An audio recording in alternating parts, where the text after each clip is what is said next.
Social studies class used to mean coloring maps and writing reports. Curtis Wagner's grade 6 students still do that, but in a whole different way. Wagner and a colleague recently won Microsoft Canada's Innovative Teachers Award for incorporating technology into the classroom. They're among 5 teams on their way to South Africa to show what they're doing. Curtis Wagner joins me now on the line from St. Angela's School in Saskatoon. Hello. Hey, Michelle, how are you doing? Good, thanks. How are you doing? Excellent. Well, congratulations on getting the recognition. Thank you. So compared to the classroom that you remember from grade 6, how does your classroom look compared to what you remember as a kid? Well, I was reminiscing earlier on. I'm not that old yet, but I did have, back in elementary school, we did, of course, have, the overhead projectors, which you still do see in schools, and the reel-to-reels, sometimes for the movies and that. So I definitely grew up in a generation where there wasn't a lot of not a lot of technology being used in schools. It probably wasn't until about grade 10, I think. I was in computer science actually, and I still remember my teacher telling us at the beginning of the year, guess what, boys and girls, we have a special surprise. We're going to check out the World Wide Web, and I remember all of us had no idea what she was talking about. And I remember she actually said, "Oh yeah, but the only problem is it's not working right now. So hopefully we'll get it fixed this week." And it never ended up actually getting fixed. So that year. You got a tease, but didn't actually get to go and see it for yourself. That's right. So what kinds of technology are your students using? Well, I guess like for this particular project, we used about 25 different types of software and technology. Different types of a lot of those are software. Some of those things are technology, like a smart board, which is an interactive whiteboard, as well as video cameras and still shot digital cameras, that kind of thing. And then as far as software goes, a lot of the standard stuff, you'd see a lot of the different like Microsoft Office packages, like PowerPoint and Word and that kind of thing. But this project was really unique because I got to experimented with some new software that I had never used before. One particular type was called Marvin, and it's animation software. Okay, so how are you using this in the classroom? What exactly are the students doing? So you're using the technology, but what are you using it to teach them?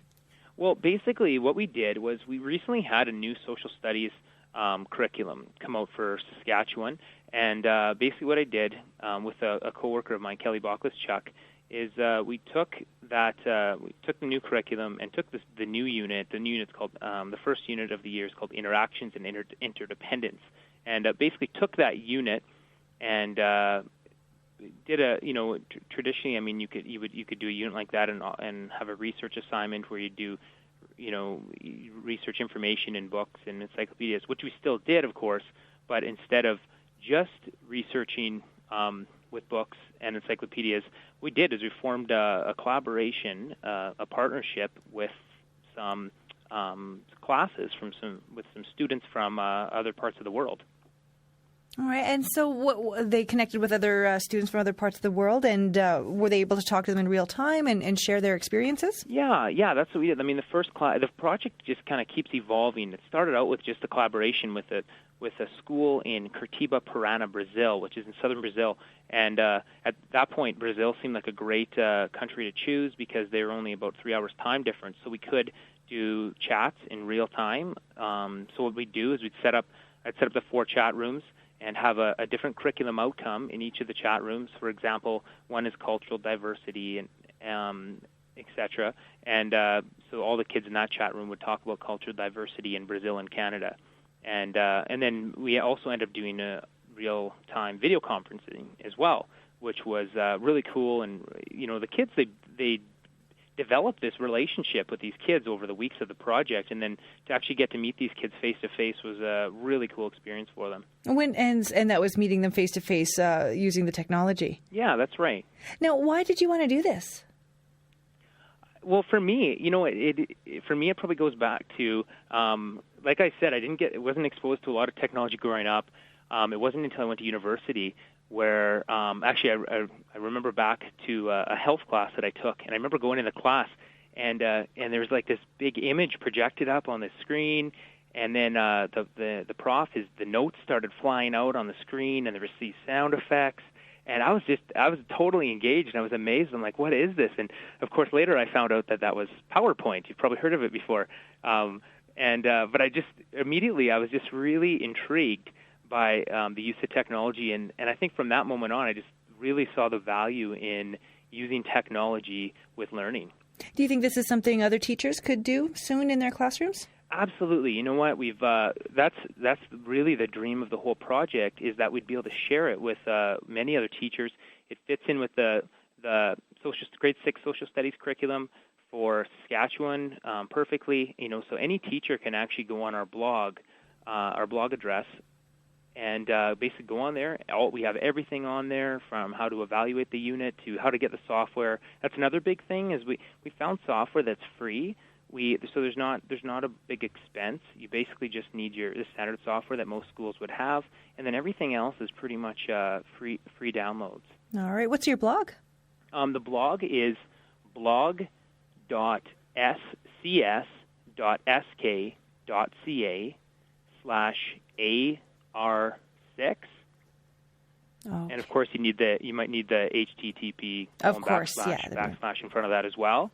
Okay. So yeah, I mean, basically any teacher could go on there, teach the unit in their class, and the hope is, though, that we've also put some information on there how to adapt it to other curriculums and other grade levels, and really, of course, we developed this project to meet our Saskatchewan curriculum, but the whole concept of the way we went about teaching the unit could really be used in any school in any place in the world. Wow. So, Curtis, what's your plan once you get to South Africa? Well, it's really exciting. We're going to have a tremendous opportunity. We're told that there's going to be educators from 75 different countries.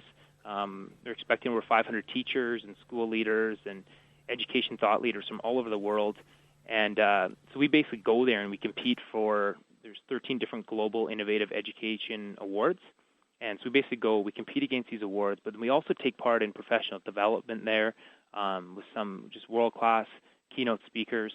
And then, of course, one of the most exciting things about the conference is to be able to meet all these educators from different cultures, from places all over the world, and get to know them and look at opportunities to collaborate in the future.